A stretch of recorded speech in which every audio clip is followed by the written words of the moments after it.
She was hired to protect me from all the dangers out there. But nobody warned me that the greatest danger would be herself, and the impossible fire that burned between us every time our eyes met. I should have kept my distance. I should have remembered that she was just a professional doing her job. But that night, when her hand touched mine for the first time, I knew there was no going back. And I knew the worst was yet to come. If you believe that true love happens in the most unexpected places, even when it's forbidden, even when it hurts, then stay with me.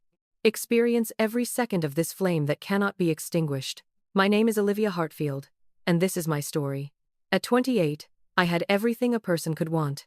A successful career as CEO of a multi-million-dollar tech startup, a luxurious Manhattan apartment overlooking Central Park, an impeccable reputation built on years of hard work and sacrifice. But what I lacked was peace. It started small. An anonymous email with no subject line. Just 3 words. I'm watching you. I deleted it, thinking it was spam. Then came another. And another. Photos of me leaving my building. Pictures of me at my favorite coffee shop. An envelope delivered to my office with a torn photograph of my face. The edges burned. My lawyer, Patricia, sat across from my desk with her arms crossed and her expression grave. Olivia, this isn't a joke anymore. You need protection. I need to focus on my company, I replied, my voice steadier than I felt. We're launching the new platform in 3 weeks. I can't afford distractions. You can't afford to ignore this either. Patricia leaned forward. I've already contacted a security firm, the best in the city. Someone will be here Monday morning. I wanted to argue. I wanted to insist that I was fine, that I could handle this myself. But the truth was, I was terrified. Someone out there knew my routine, knew where I lived, knew how to find me. And I had no idea who they were, or what they wanted. That's how she came into my life.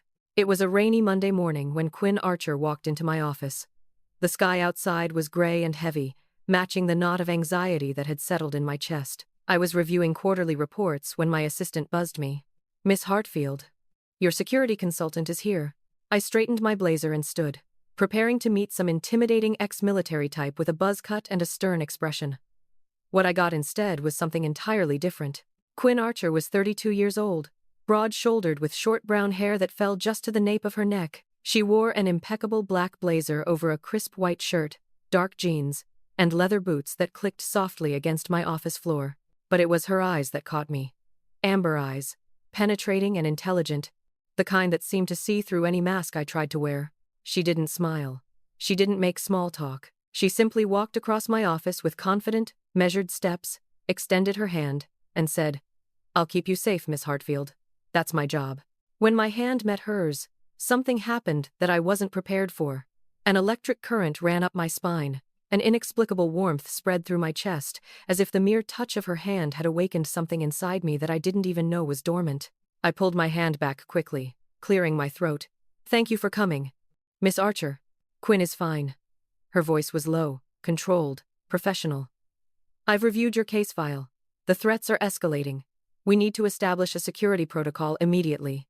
She moved to the window, her eyes scanning the street below with the practiced efficiency of someone trained to spot danger. I found myself watching her, noticing the way she held herself, alert but not tense, strong but not aggressive. I'll be with you at all times, Quinn continued, turning back to face me. 7 a.m. to whenever you're secured for the night. I'll coordinate with your building security and review all incoming communications. At all times? I repeated, my voice coming out more defensive than I intended. That seems excessive. Quinn's gaze didn't waver. Someone knows your schedule, your habits, your vulnerabilities. Until we identify who's behind this, excessive is exactly what you need. She was right, of course. But the thought of having someone shadow me constantly, invading my carefully controlled space, made my skin prickle with discomfort. Or maybe it was something else entirely, something I didn't want to name. Fine, I said. When do we start? Quinn checked her watch. We already have. Since my divorce from Daniel 3 years ago, I had locked myself in an emotional bubble. Work, meetings, business strategies that was safe. That, I controlled. I had convinced myself that I didn't need anything else, that I was complete on my own. But Quinn Archer was the opposite of control. She was danger disguised as protection. The first few days were a strange mix of comfort and unease. Quinn was always there, waiting at my building's entrance every morning at 7 o'clock sharp. She sat in the corner of my office while I held Zoom meetings, her presence both reassuring and unsettling. She accompanied me to restaurants where I pretended to relax while feeling her every move around me. She was discreet, professional, almost invisible. But to me, Quinn was anything but invisible. I started noticing small details. The way she held her coffee cup with both hands, as if she needed the warmth. The way her fingers drummed lightly on the table when she was concentrating. The thin scar above her left eyebrow that she never explained. And above all, the way she looked at me when she thought I wasn't paying attention. A look that was too long, too intense, as if she were trying to decipher something she didn't understand herself. One evening, while we were working late at my apartment, I finally broke the silence. "Did you always want to be a bodyguard?" Quinn looked up from the documents she was reviewing. For a moment, I thought she wouldn't answer. Then she said, "No, I wanted to be a ballerina." I almost laughed, but the serious tone of her voice stopped me. "Seriously? Seriously?" A ghost of a smile touched her lips. "I danced until I was 20, then life happened." She shrugged, but there was hidden sadness there, an old hurt she clearly didn't want to share. We sat in silence for a moment. The rain tapped against the windows, creating a rhythm that filled the space between us. "Do you still dance?" I asked softly. Quinn looked at me with an expression I couldn't decipher. "Only when nobody's looking." That answer stayed with me all night, echoing in my chest like a secret I shouldn't have discovered. Weeks passed, and the more time Quinn spent by my side, the harder it became to ignore what was happening inside me. I had spent years building emotional walls so high that even I couldn't climb them. But Quinn was dismantling them brick by brick without even trying. I started making excuses to stay close to her. I'd ask her opinion on irrelevant things. I'd order coffee when I wasn't thirsty. Once, I pretended I'd forgotten my wallet just to see her run back to the restaurant with me. It was pathetic. I knew it, but I couldn't stop. And the worst part was I felt that she was feeling something too. There were moments when our eyes met, and lingered a second longer than they should have. Moments when she touched my arm to guide me through a crowd, her fingers staying on my skin, just a heartbeat too long. Once, when I stumbled on the wet sidewalk, Quinn caught me by the waist so firmly that I felt the warmth of her body through my coat. For an interminable instant, we both stood there, our breaths visible in the cold air, unable to move. Her hands on my waist, my hands gripping her shoulders, our faces inches apart. Then she let go. She always let go. "Careful," she said, her voice rougher than usual. "The streets are slippery." Because Quinn had a rule, and she made it very clear to me one night when I couldn't hold back anymore. We were in my apartment. The city lights twinkled outside the floor-to-ceiling windows. I had poured us both wine, a small rebellion against the professional distance she maintained so carefully. "Why do you do that?" I asked suddenly. Quinn looked up. "Do what?" "Pull away. Every time we get close, you pull away." Her jaw tightened. "Olivia, don't." I set my glass down, my heart racing. "Don't pretend you don't feel it too. I see the way you look at me, Quinn. I feel it when you touch me." She stood abruptly, putting distance between us. "I don't get involved with clients, Olivia. Ever. It compromises everything." "Olivia." She had started calling me by my first name, and every time she said it, my heart raced, as if I were running a marathon with no finish line. I wanted to scream. "Then stop looking at me like that. Stop making my heart beg for something you'll never give me." But I said nothing. I just nodded and looked away, pretending it wasn't destroying me inside. The breaking point happened on a Friday night, when a winter storm blanketed New York City with snow and ice. Quinn had insisted on staying at my apartment. "Security protocol," she said, but I knew she was worried. The threats had intensified. A new email had arrived that morning with a photo of me leaving my building. The message read, "Coming soon." I was scared, but not just because of the threats. It was because of her. Because I was so close to her, so vulnerable, so exposed. We ate dinner in silence. I poured red wine, something I'd never seen Quinn drink before. I noticed she was tense, her shoulders stiff, her jaw clenched. "Are you okay?" I finally asked.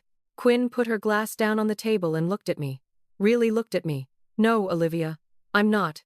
My heart raced. "Why?" Quinn closed her eyes for a moment, as if fighting something internal. Then she said, almost in a whisper, "Because you're driving me crazy. Because every time I look at you, I forget why I'm here.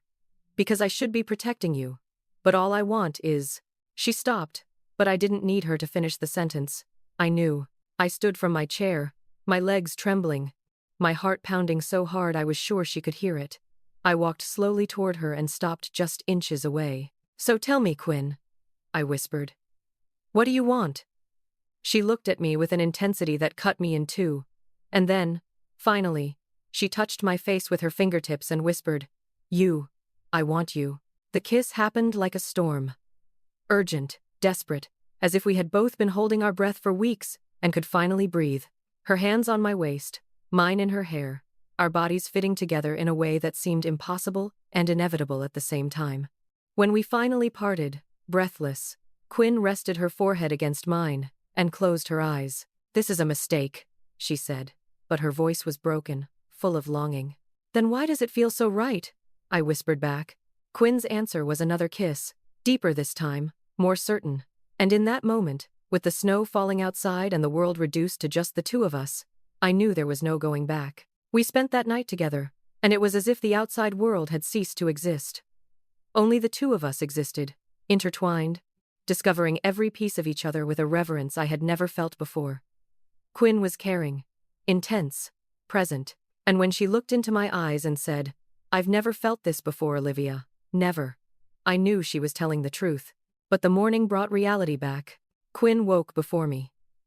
When I opened my eyes, she was already dressed, standing at the window, looking out at the snow-covered city. There was something different about her. Distance. Regret. We need to talk, she said without turning around. I sat up in bed, my heart heavy. Quinn. This can't go on, she interrupted, her voice firm, but I could feel the pain behind the words. I crossed a line I should never have crossed. This compromises everything. It compromises you. What are you talking about? She finally turned, and there were unshed tears in her eyes. If I'm emotionally involved, I can't protect you properly. What if something happens to you because of me? Her voice cracked. I would never forgive myself. I wanted to fight. I wanted to shout that love isn't a mistake, that what we shared was worth any risk. But all I could manage was a whisper. What if I don't care? But I care, Quinn said. And then she left. I stood there, frozen in my bedroom, staring at the door Quinn had just walked through. The sound of it closing echoed in my chest like a gunshot. My legs felt weak. My hands trembled. I wanted to run after her, to grab her arm and force her to stay, to make her understand that walking away wouldn't change what had happened between us. But I didn't move. I couldn't, because somewhere deep inside, I knew that Quinn was terrified. Not of the stalker, not of the threats, but of us. Of the way she had let herself feel something she had spent years protecting herself against. I sank onto the edge of my bed, still unmade from the night we'd shared. The sheets still carried her scent, something clean and warm, like cedar and rain. I buried my face in my hands and let the tears come. 3 years ago, when my marriage to Daniel fell apart, I had promised myself I would never let anyone have that kind of power over me again. I had built my life around control, success, independence. I didn't need anyone, but Quinn had shattered that illusion in a matter of weeks. She had made me feel alive again. She had made me want things I thought I'd stopped wanting, and now she was gone. Quinn requested a transfer. She didn't tell me personally. I found out through Marcus, the security manager at the company that had hired her. He showed up at my office 3 days later, 3 days during which I hadn't seen or heard from Quinn at all. Marcus was a tall, broad man in his 50s, with gray hair and a perpetually stern expression. He knocked once and entered without waiting for my response. Miss Hartfield, he said, his tone clipped and professional. I wanted to inform you that Quinn Archer has requested reassignment. She'll be replaced by a new professional named Derek Henson. He'll start tomorrow morning. My stomach dropped. Why did she request a transfer? Marcus hesitated, his eyes flickering with something that might have been sympathy. She said there was a conflict of interest. She didn't provide any additional details. Conflict of interest. As if loving someone were an administrative problem that could be solved with an HR form. As if what we'd shared could be categorized and filed away like a quarterly report. I see, I managed to say, my voice sounding distant to my own ears. Thank you for letting me know. Marcus nodded and left. The moment the door closed, I gripped the edge of my desk and tried to breathe. My vision blurred with tears I refused to let fall. Not here, not at work, not where anyone could see me break. I didn't see Quinn in the following days. Derek arrived as promised, a man in his mid-40s with military bearing and polite efficiency. He was professional, thorough, invisible, everything a bodyguard should be, but he wasn't her. And every time I looked at the empty space where Quinn used to stand in the corner of my office, I felt like a part of me had been ripped away. I tried to focus on work, on the product launch that was now just 2 weeks away. I threw myself into meetings, strategy sessions, investor calls, but everything seemed colorless, meaningless.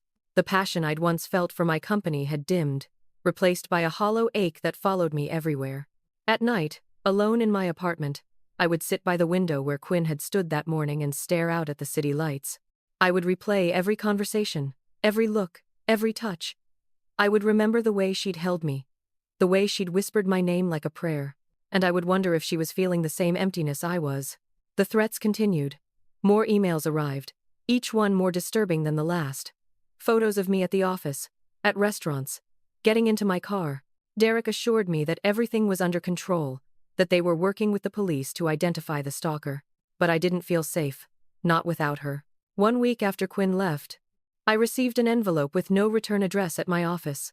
My assistant brought it in with the rest of the mail, not recognizing anything unusual about it. I opened it absently while reviewing a contract. Inside was a single photo. Quinn and me, leaving my building together, her hand on my lower back as she guided me to the car. The image had been taken weeks ago, but whoever had captured it had seen something. The way we looked at each other, the intimacy in that simple touch.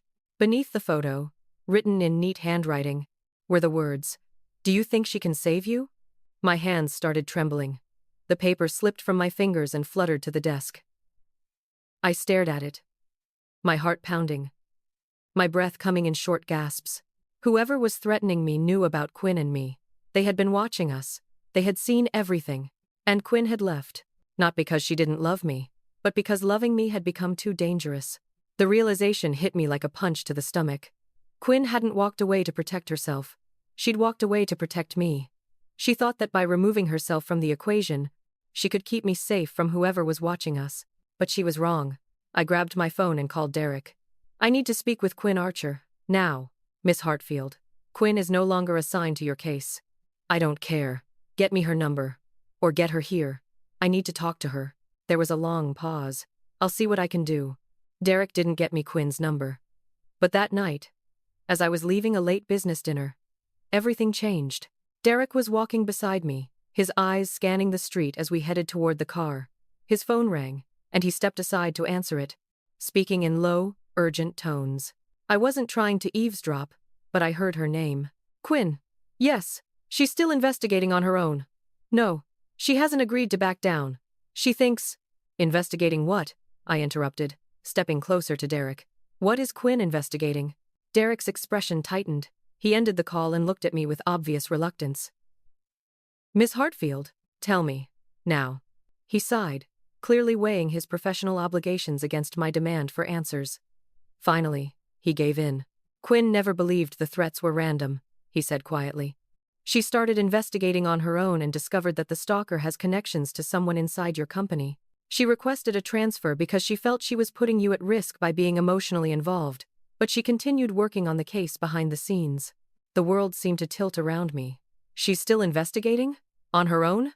Against the advice of everyone at the agency. She's convinced that whoever is behind this is using your relationship with her as leverage. The photo you received today, she predicted something like that would happen. That's why she left." My chest felt tight. All this time, I'd thought Quinn had abandoned me, that she'd chosen her professional integrity over what we had. But she hadn't left at all. She had just changed her position on the battlefield. "Where is she?" I asked. "Miss Hartfield, I don't think." "Where is she?" Derek hesitated, then pulled out his phone and showed me an address. "She's been working out of a friend's office downtown. But Olivia, she left for a reason. If you contact her, you could compromise everything she's trying to do." I looked at the address, memorizing it. "Take me home, Derek." He nodded, clearly relieved that I wasn't demanding to go straight to Quinn. But the moment I was alone in my apartment, I grabbed my coat and keys and left. Quinn's temporary office was in a converted loft in the financial district. I took a cab, ignoring every reasonable voice in my head telling me to turn around, to respect her decision, to let her handle this her way. But I couldn't. Not anymore. I knocked on the door, a heavy metal thing that looked like it belonged in a warehouse. No answer. I knocked again, harder this time, my knuckles stinging. "Quinn!" I called out. "I know you're in there. Open the door." Silence. "I'm not leaving until you talk to me. I'll stand here all night if I have to." More silence. Then, finally, I heard the sound of a lock turning. The door opened, and there she was. Quinn looked exhausted. Dark circles shadowed her amber eyes. Her hair was messier than I'd ever seen it. She wore a simple black t-shirt and jeans, and there were papers and photos spread across the desk behind her. "Olivia," she said, her voice rough, "you shouldn't be here." "You're an idiot," I said, tears already streaming down my face. "Did you think walking away would protect me? Did you think I wouldn't find out you're risking your life for me without even telling me?" Quinn's expression cracked, pain flashing across her face. "Olivia, no. You don't talk now. You listen to me." I pushed past her into the loft, trembling with anger and love and fear all tangled together. "I don't need you to be my bodyguard. I need you to be honest with me. I need you to stop deciding for yourself what's best for me." I turned to face her, my chest heaving. "Because I choose you, Quinn. Even with the danger. Even with everything. I choose you." She stood frozen in the doorway, her hands clenched at her sides. For a long moment, she said nothing. Then, finally, she whispered, "I choose you too." The distance between us vanished. Quinn crossed the room in 3 strides and pulled me into her arms. I buried my face in her shoulder and let myself break, all the fear and loneliness and love pouring out of me in ragged sobs. "I'm sorry," she whispered against my hair. "I'm so sorry. I thought if I left, he wouldn't be able to use me against you. But I couldn't stay away. I couldn't stop trying to find him." "Then don't do it alone," I said, pulling back to look at her. "Let me help. Tell me everything." We worked together through the night. Quinn showed me everything she had discovered, a web of connections that led back to someone I never would have suspected. Bradley Morrison, a former employee I had fired 18 months ago for serious misconduct. He had been part of our engineering team. Brilliant, but unstable. When I'd discovered he was stealing proprietary code to sell to competitors, I'd had no choice but to terminate him immediately and pursue legal action. Quinn spread photos across the desk, surveillance images of Bradley following me, sitting in cafes across from my building, even attending a tech conference where I'd been a speaker. "He became obsessed," Quinn explained, her voice calm and professional despite the intensity of the subject. "He blamed you for ruining his life. Lost his job, his reputation, his girlfriend. In his mind, you took everything from him." "How did you figure this out?" I asked, studying the photos. "I started by looking at everyone who had access to your schedule: employees, contractors, even building staff. Bradley's name kept appearing in unusual places. Then I found his social media accounts." She pulled up a laptop screen showing a private forum. "He's been posting about you for months under a fake name. Detailed observations. Plans." My blood ran cold as I read the posts. The level of detail was terrifying. He knew things about my daily routine that even my closest colleagues didn't know. "Why didn't you tell the police?" I asked. "I did. They said they needed more concrete evidence before they could make an arrest. Digital posts aren't enough. They need proof he actually sent the threats, that he took the photos. So I've been building a case." She pulled out a file folder. "I've been documenting everything, establishing patterns, even setting up surveillance of my own." "And the photo of us?" I asked quietly. "The one I received today?" Quinn's jaw tightened. "That was my fault. I was careless. I let my guard down because I was with you, and he saw it. He saw us together. And he realized he could hurt you through me." "That's not your fault, Quinn." "It is. A good bodyguard never gets emotionally involved. I broke the cardinal rule." She looked at me, her amber eyes filled with regret, and something else: determination. "But I'm going to fix this. I'm going to stop him." "We're going to stop him," I corrected. "Together." Over the following weeks, Quinn and I worked as partners. She taught me about surveillance and counter-surveillance. We analyzed Bradley's patterns, trying to predict his next move. And slowly, carefully, we gathered the evidence the police needed. Derek continued as my official bodyguard during the day, but Quinn was never far away. She'd show up at my apartment after dark, and we'd work late into the night, surrounded by case files and coffee cups. But it wasn't all work. In the quiet moments between planning and strategizing, we talked. Really talked. Quinn told me about her childhood in Oregon, about dancing in competitions until a knee injury ended her dreams of going professional. She told me about joining the military, about learning to channel her discipline and grace into protection instead of performance. I told her about my marriage to Daniel, about how we'd grown apart because I'd prioritized my career over everything else, about how his betrayal and affair with his assistant had shattered my trust not just in him, but in myself. I thought if I just worked hard enough, if I was successful enough, I wouldn't need anyone. I admitted one night as we sat on my apartment floor, surrounded by papers. I could be complete on my own. Quinn reached over and took my hand. You are complete on your own, Olivia. That's what makes this different. We're not two broken pieces trying to make a whole. We're two whole people choosing to share our lives. It was the most beautiful thing anyone had ever said to me. The breakthrough came on a Tuesday afternoon. Quinn had been monitoring Bradley's online activity when she noticed something unusual he'd posted about attending a tech industry networking event that evening. The same event I was scheduled to attend. He's escalating, Quinn said, showing me the post. He's planning something. We immediately contacted Detective Martinez, the officer handling my case. Quinn presented all the evidence we'd gathered, explaining her theory that Bradley would make his move at the event. We'll have plainclothes officers there, Martinez assured us. But Miss Hartfield, I'd prefer if you didn't attend. He'll just find another opportunity, I said. At least this way, we can control the environment. Quinn's expression was tense, but she nodded. I'll be with her every second. That evening, I dressed carefully in a navy blue dress and heels, trying to project confidence I didn't entirely feel. Quinn arrived at my apartment in black pants and a fitted blazer, her expression all business. But before we left, she took my hand and pulled me close. I need you to promise me something, she said softly. If anything happens tonight, if anything goes wrong, you do exactly what I tell you, when I tell you. No questions, no hesitation. Quinn, promise me, Olivia. I looked into her eyes and saw real fear there, not for herself, but for me. I promise. She kissed me then, tender and fierce at the same time. I love you, she whispered. And I'm not going to let anything happen to you. The networking event was held at an upscale hotel in Midtown. The ballroom was filled with tech executives, investors, and entrepreneurs, all mingling with drinks and practiced smiles. Quinn stayed close to me, her eyes constantly scanning the crowd. I tried to focus on conversations, on networking, but my nerves were on edge. Every face in the crowd could be Bradley. Every shadow could hide a threat. Then I saw him. He was standing near the bar, watching me. Bradley Morrison looked different from the last time I'd seen him, thinner, with darker circles under his eyes and an intensity in his expression that made my skin crawl. Our eyes met across the room. He smiled. Quinn, I said quietly, my hand finding hers. She followed my gaze and immediately tensed. That's him? I nodded. Quinn's hand moved to her phone, sending a quick text to Detective Martinez. Then she positioned herself slightly in front of me, a subtle but clear barrier between Bradley and me. He started walking toward us. Stay behind me, Quinn murmured. Don't engage with him. But Bradley didn't approach directly. Instead, he circled the room, keeping us in his line of sight, watching with that same unsettling smile. Why isn't he doing anything? I whispered. He's savoring it, Quinn replied. He wants you to know he's here.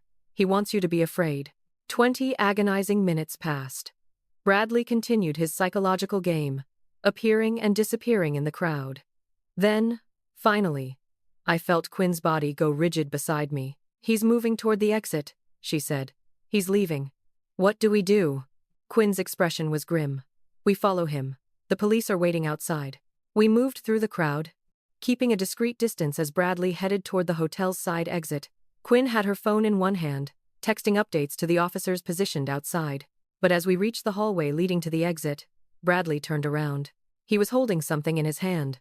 In the dim hallway light, it took me a second to register what it was. An envelope. Hello, Olivia, he said, his voice eerily calm. I've been wanting to talk to you for so long. Quinn immediately stepped fully in front of me. Stay back, Morrison. He laughed, the sound brittle and wrong. The protective girlfriend. How touching. Did you really think leaving would keep her safe? I've been watching you both. I've seen everything. The police are on their way, Quinn said, her voice steady despite the tension radiating from her body. You need to leave now. I'm not going anywhere. Bradley took a step forward, and I saw what was really in the envelope photos. Photos of Quinn and me together. I wanted to give her one last gift. Evidence of your betrayal, Olivia. You ruined my life. So I thought I'd ruin your reputation. These photos will be very interesting to your board of directors. I don't care, I said, surprising myself with the strength in my voice. Do whatever you want with those photos. You can't hurt me anymore, Bradley. His expression twisted with rage. I can hurt you plenty. He lunged forward, and everything happened at once. Quinn moved faster than I thought possible, intercepting Bradley and taking him to the ground in one fluid motion. The envelope flew from his hands, photos scattering across the hallway floor. Then Detective Martinez and 3 other officers burst through the exit door, weapons drawn. Bradley Morrison, you're under arrest for stalking, harassment, and terroristic threats, Martinez announced as officers pulled Bradley to his feet and cuffed him. He was still shouting as they led him away, his voice echoing down the hallway. You ruined my life. You took everything from me. Then he was gone, and I found myself shaking uncontrollably. Quinn pulled me into her arms immediately. It's over, she whispered. You're safe. It's over. I clung to her, my face pressed against her shoulder, and let the relief wash over me. Finally, after months of fear and threats and looking over my shoulder, it was truly over. The following weeks were a blur of police statements, legal proceedings, and media attention. Bradley was charged with multiple crimes and denied bail. The evidence Quinn had gathered, combined with his behavior at the hotel, was more than enough to ensure he would face serious consequences. The photos he'd tried to use as blackmail never saw the light of day beyond the police evidence room. And even if they had, I realized I didn't care. I was tired of hiding, tired of pretending, tired of letting fear control my life. Quinn returned to work at the security agency, but not as my bodyguard. She'd been promoted to lead investigator, a role that suited her skills perfectly, and while we no longer worked together professionally, we found something better. We found us. 1 month after Bradley's arrest, on a clear winter night when the stars were visible even through New York's light pollution, Quinn and I stood on the terrace of my apartment. The city sprawled below us, infinite and alive. She held my hand, our fingers intertwined, and I rested my head on her shoulder. Do you remember? I said softly. When you told me you used to dance? When I asked if you still did? Quinn smiled, that rare, genuine smile that made my heart skip. You asked if I still danced, and I said only when nobody was looking. Dance with me now, I said, pulling back to look at her. Right here. Right now. There's no music, she pointed out. We don't need music. Quinn held out her hand, and I took it. She pulled me close, one hand on my waist, the other holding mine. And there, under the stars, without music or audience, just the 2 of us and the quiet rhythm of our hearts, we danced. There were no perfect steps, no choreography, just movement and closeness, and the certainty that we had found something rare, something worth fighting for. When our imaginary song ended, Quinn rested her forehead against mine. I love you, Olivia, she whispered. And this time, I'm not running away anymore. Neither am I replied, sealing our words with a kiss. The fire between us had never been meant to stay hidden. Because some flames weren't meant to be extinguished. They were meant to burn bright, illuminating the darkness, warming everything they touched, and ours would burn forever. If this story touched your heart, if you believe that true love is worth every risk, every sacrifice, every moment of fear, then let me know. Leave a like and subscribe to Love Beyond Rules, where every hidden flame finds its place to shine. Because love like this, love that defies the rules, love that survives the danger, love that refuses to be extinguished, deserves to be celebrated. Don't miss the next story. Your love story might be waiting here too. See you soon.